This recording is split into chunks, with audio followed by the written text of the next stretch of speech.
Welcome back, ladies and gentlemen. Just a quick catch up on my begonias. As you can see, I've got them in here in the heater propagator. I'll just get them out and let's have a look at them. Won't be a second. Yeah, the only thing about this propagator, I should have made the opening a little bit wider. Just have to open on the side. Yeah, as you can see, as I'm taking them out, you can see the roots on the top.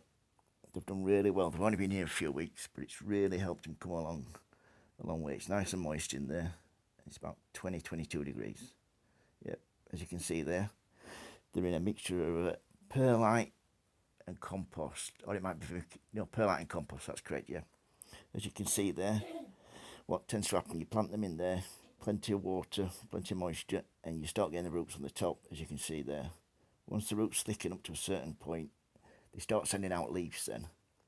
Once that starts to happen, you know you're starting to get a tuber underneath, as you can see with the one on the left in a minute. Yeah, as you can see, nice roots there, spot on.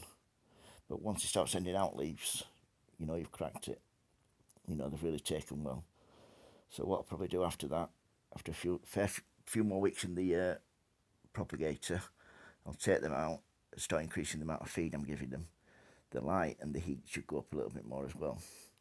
And I'll have some really big tubers then for next year. What they cost me? A little bit of time, a little bit of compost, a little bit of vermiculite, perlite, and that's been it. And then 3 begonias basically, you cannot go wrong. Like I said, 3 begonias, you cannot beat it.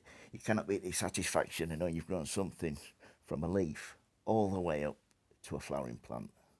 And what's it cost you? A few pennies for a pot and some compost and some perlite. So, yeah, as you can see, the one on the left there with a few little leaves.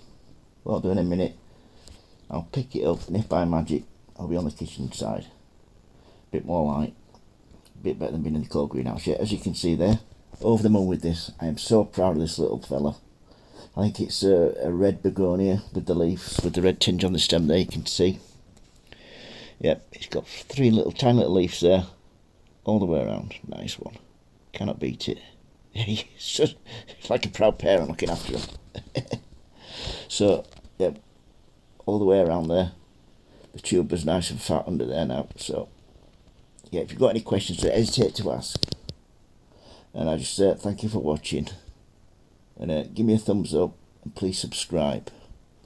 Thank you very much. I'll just leave you to look at my beautiful little begonia cutting. Thank you. Bye.